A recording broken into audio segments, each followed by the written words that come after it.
Tonight with a developing story out of Barboursville. The charges against that man accused of trying to kidnap a child at the Huntington Mall have been dropped. I'm Amanda Barron. And I'm Timmy here. Thanks for joining us tonight.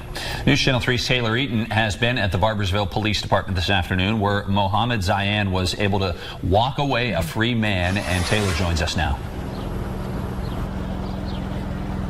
And Mohammed Zayan told us that he didn't know this woman and her daughter at all, who had accused him of these crimes earlier this week. He says he had no contact with them at all, and his attorney said he was actually very confused when police came to him to question him about all of this.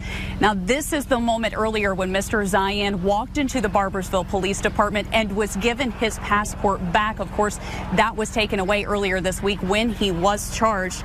Now, he was here actually as an engineer. He was working in West Virginia. He was working on a contract here, and he's from Egypt. And he was accused earlier this week, of course, of trying to kidnap a little girl at the Huntington Mall. A mom says that he grabbed her daughter by the hair, tried to take her, but that she pulled a gun on him and was able to scare him off. But she later changed her entire story about what happened, saying instead it was a cultural misunderstanding, saying that Mr. Zayan may have just been patting her daughter on the head. But today he told us that he couldn't even tell you what this little girl and her mother looked like, said he had no contact with them at all. And his attorney says she is now very glad that the charges against him have been dropped. And both of them say they're just glad that the truth has now come out about everything. I feel like justice in this case absolutely has prevailed. Absolutely, we've received justice. We seem to be living in a time where false accusations are becoming more and more prevalent. And I think it would be great if all of us would just step back and think before we speak, if we would think before we react, if we would think before we would judge. And he did go on to say he feels good and he really feels like he has a friend in his attorney there. Taylor, thanks for your report. Now, the man accused, of course, cleared, but the investigation in this case is not over. Well, that's because it is now shifting to the mother and whether she intentionally misled investigators. That is the question. News Channel 3's Andrew Colgrove joins us now with more on that angle. Hey, Andrew.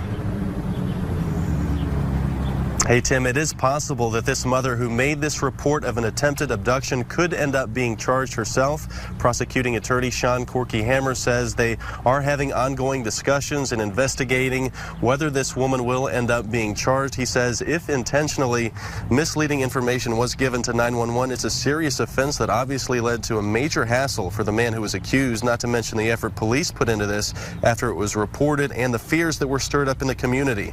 I asked Hammers if it's believed that man's race may have played a factor into how this mother acted. Here's how he answered. You know, I don't know. I can't get inside of her head and report or say what she was thinking. I don't know.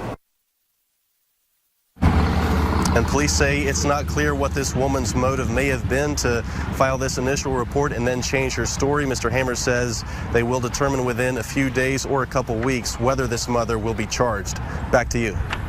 All right, thanks, Andrew. This is a case that continues to get a lot of headlines, and of course, we have reached out to the mother for comment, but at this point, she has not responded.